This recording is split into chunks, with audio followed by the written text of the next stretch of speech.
মেষ রাশি। Ayatollah Khamenei ছিলেন মেষ রাশির একজন অকুতোভয় জাতক। নেতৃত্ব থেকে শুরু করে জীবনের সকল ধাপে ছিল তাঁর বিস্তৃত পদচারণা। ওনার মতন সাহসী নেতা বর্তমান সময়ে মুসলিম বিশ্বে আর একজনও নেই। ইরান তথা গোটা বিশ্বের জন্য এ এক অপূরণীয় ক্ষতি।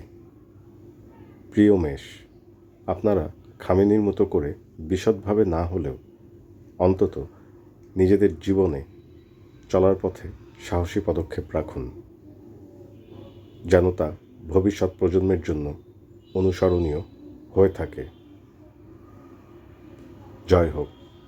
বৃষ রাশি।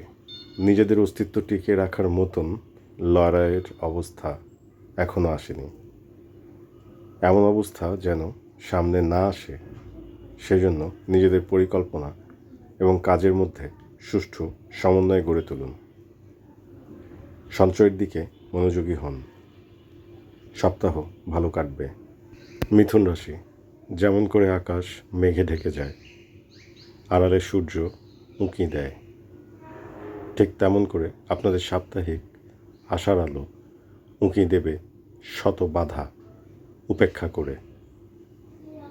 আশাবাদী হন। কর্কট রাশি। বেশি দুশ্চিন্তা করবেন না। আপনাদের কপালে দুশ্চিন্তার ভাঁজ দেখা যাচ্ছে। হাতে টাকা আসলে তখন মানিব্যাগের ভাঁজ সামলাতে কষ্ট হয়ে যাবে। দুশ্চিন্তার ভাঁজ এড়িয়ে মানিব্যাগের ভাঁজ নিয়ে ভাবুন। উন্নতি হোক। সিংহ রাশি। আপনাদের জন্য সপ্তাহ জুড়ে শুধু মজা আর মজা। জটিল কাজ নিজে থেকেই সহজ হয়ে যাবে। আপনারা শুধু পরিস্থিতি সামাল দিন। সাপ্তাহিক আনন্দ পুরো দমে নিতে এখন থেকেই প্রস্তুত হন। হাসি মুখে থাকুন। কন্যা রাশি। কন্যাপুত্ররা আর্থিক লাভ লোকসান নিয়ে চিন্তার মধ্যে আছেন। প্রকৃতপক্ষে সম্পদের মালিক যেহেতু সৃষ্টিকর্তা, সেহেতু লাভ ক্ষতির ভারটাও তাঁর কাছে ছেড়ে দিন। একদম রিল্যাক্স থাকুন। Just relaxed. তুলা রাশি। গ্রন্থগত বিদ্যায় যদি প্রকৃত জ্ঞান থাকত, তাহলে গ্রন্থাগারের দায়িত্বে থাকা ব্যক্তিরা হতেন বিশাল জ্ঞানী। বিদ্যায় আছে ইহজাগতিক শিক্ষা, আর ধর্মগ্রন্থে রয়েছে প্রকৃত জ্ঞান।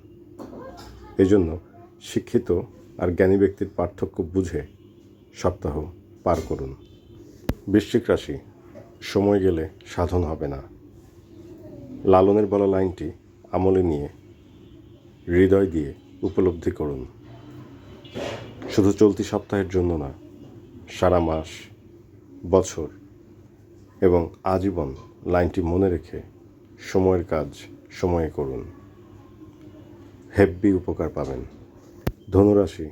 আপনাদের লক্ষ্য পানে এগিয়ে যাওয়ার রাস্তা আটকে রাখার মতন মানুষ খুব কমই আছে। একমাত্র প্রকৃতির কঠোরতা এবং সৃষ্টিকর্তা চাইলে আপনাদের অগ্রযাত্রা আটকে রাখতে পারেন। চলতি সপ্তাহে সৃষ্টিকর্তার অশেষ আশীর্বাদে আপনাদের অনেকগুলো বাধা দূরে সরে যাবে এবং কাঙ্ক্ষিত লক্ষ্য পূরণ হবে। পরমের প্রতি কৃতজ্ঞ হন। মকর রাশি। মনে মনে আপনারা যা ভাবছেন তা একদম ঠিক।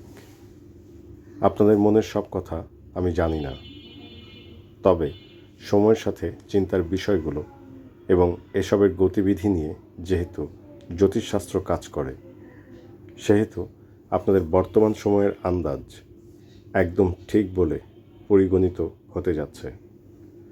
মনের কথা মনেই থাক, শুধু আশপাশের অবস্থা লক্ষ্য করুন। কুম্ভ রাশি। কুম্ভ রাশির নরনারীরা এ সপ্তাহের শেষে বা আগামী সপ্তাহের শুরুতে নতুনত্বের ছোঁয়া পেতে যাচ্ছেন। অন্যদের অনুভবে যে অনুভূতি গুপ্ত আছে তা সরাসরি আপনাদের সামনে প্রকাশ পেতে যাচ্ছে। এটা নিঃসন্দেহে সুসংবাদ। এবার তাহলে মিষ্টি মুখ করুন। মীন রাশি। কোনো কিছু নিয়ে বিব্রত বোধ করবেন না। কঠোর পরিশ্রম করতে কষ্ট হলে স্মার্টলি কাজ করুন। দেখবেন কঠিন কাজ সহজ হয়ে গেছে। শারীরিক শক্তিতে না, মানসিক বুদ্ধি ও কৌশলে চলুন। ভালো থাকুন।